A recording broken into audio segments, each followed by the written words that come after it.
Alors, on avait vu la dernière fois que dans une approche classique,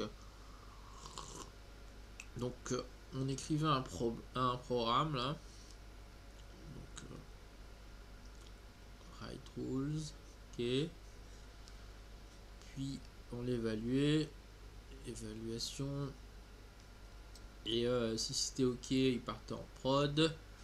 Si c'était pas ok, du coup il fallait analyser les erreurs, trouver une solution et réécrire les trucs. Voilà, donc ça c'était le schéma 1. Après on avait vu la définition, on avait vu que pour un programme de machine learning, ben, le différence fondamentale elle se trouvait là en fait, c'est que là, hop, au lieu d'écrire le code et les instructions, c'est qu'on se basait sur de la data qui allait entraîner un algorithme de machine learning. Ok. Et donc qui va produire quelque chose, d'accord. Donc du coup là on va évaluer cette solution là. Si c'est ok, là ça part en prod. Là c'est pas ok. Donc même schéma que tout à l'heure. On analyse les erreurs. On étudie le problème. Et on repart pour entraîner le modèle. Alors, on va donner comme exemple un filtre de spam qui est un programme machine learning.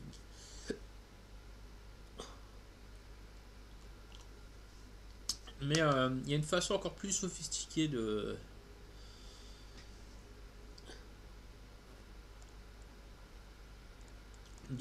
voir tout ça là.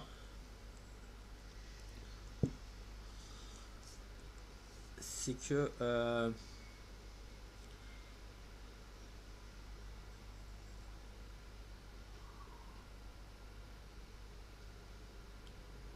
je connais un truc.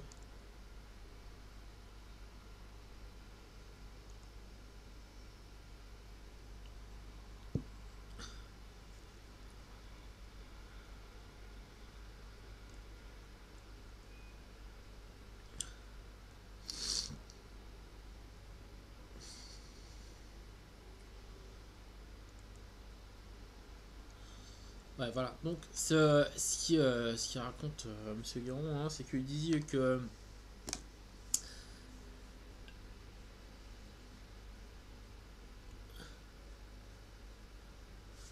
si par exemple pour faire un programme qui serait capable de reconnaître la voix, donc du coup, qu'elle serait capable de distinguer one et two, donc un et deux en anglais. Et par exemple, le mot two il commence par la lettre T. Donc il faudrait faire un algorithme qui sache mesurer la fréquence de la lettre T pour distinguer la lettre T de la lettre O. Et, mais il y a, on est à peu près on est à peu près plusieurs milliards d'êtres humains sur cette planète qui ont une prononciation différente, qui sont pas tous nativement de l'anglais. Plus il peut y avoir un bruit de fond qui peut changer le truc. Alors l'idée maintenant c'est pas de dire à l'algorithme ce qu'il doit faire, c'est le laisser apprendre par lui-même. Donc en gros, on lui donne plein d'exemples de chou et l'algorithme lui va apprendre par lui-même. Et quand il aura appris par lui-même, on peut voir ce qu'il a appris en fait finalement. Ce qu'il a appris.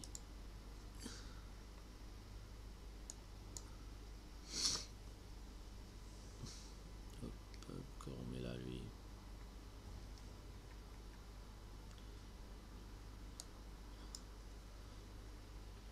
Voilà, donc du coup, sous contrôle. Ok. Donc,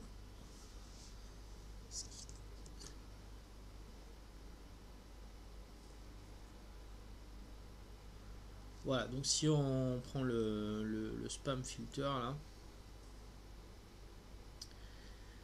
donc ce qu'il aura appris, il pourrait nous sortir la liste des mots, euh, euh, le mot 1 qui serait révélateur d'un spam, d'accord, etc. Il serait capable de sortir un ensemble de mots là. Et, euh, et du coup, ça pourrait, nous par exemple, si on avait fait comme dans le cas 1 là, qu'on écrit le write rules là, on aurait mis que, je sais pas, les spams il contient toujours le mot 1 et le mot 2.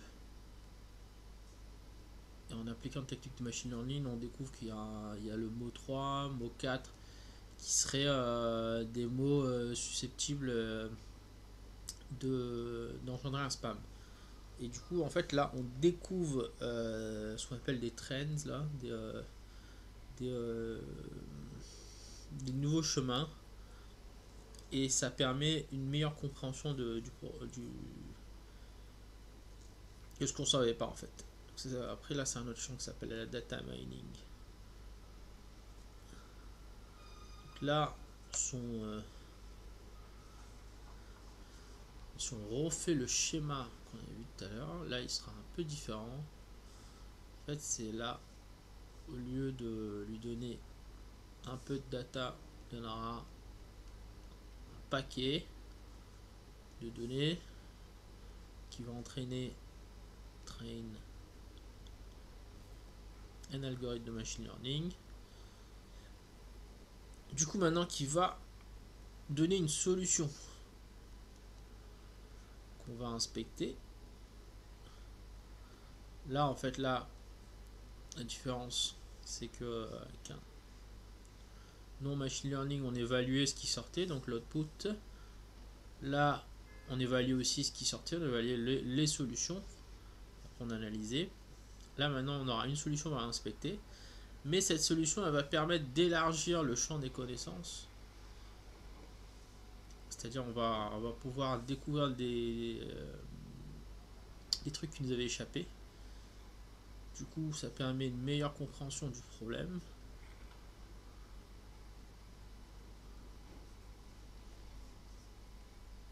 On fait une itération. On réétudie le problème. Étudie le problème. Et on repart sur une itération de l'algorithme de machine learning.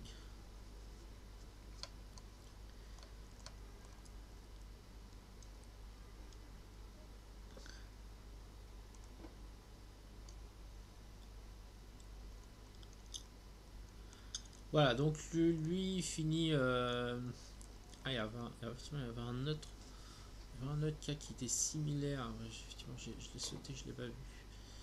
Il y avait quand on avait un algorithme de machine learning ici, donc on peut rajouter une étape ici qui était c'était mettre les données à jour. Voilà. Comme ça, hop, on pouvait automatiser. Les données étaient à jour, hop. Et le processus était automatisé. Voilà. Donc, qu'est-ce qu'il raconte en conclusion? En conclusion, il dit chacun un peu. Les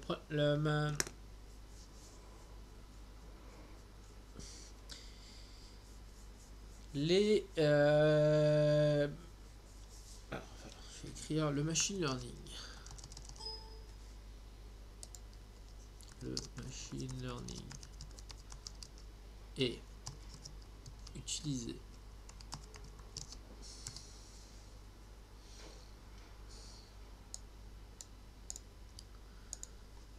donc pour quel type de problème? Des problèmes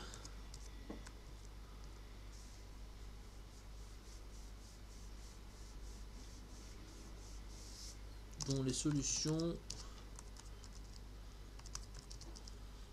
nécessitent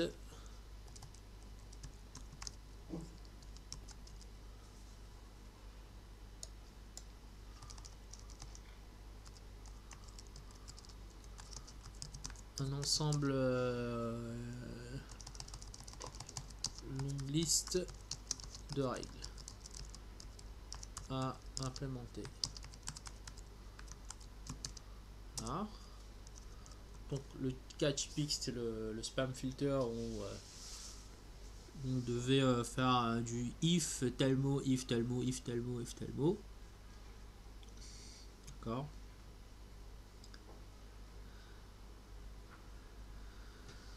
Donc là il parle de problèmes complexes. Il n'y a pas de... Voilà.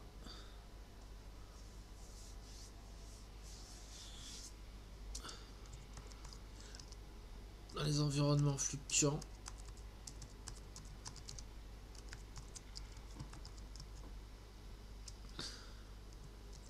Et avoir une meilleure compréhension ou des clés de... Non. Nouveaux clés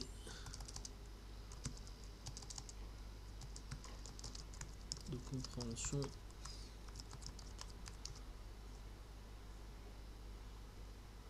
sur des problèmes complexes,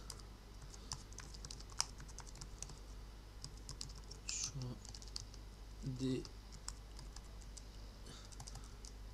de larges données.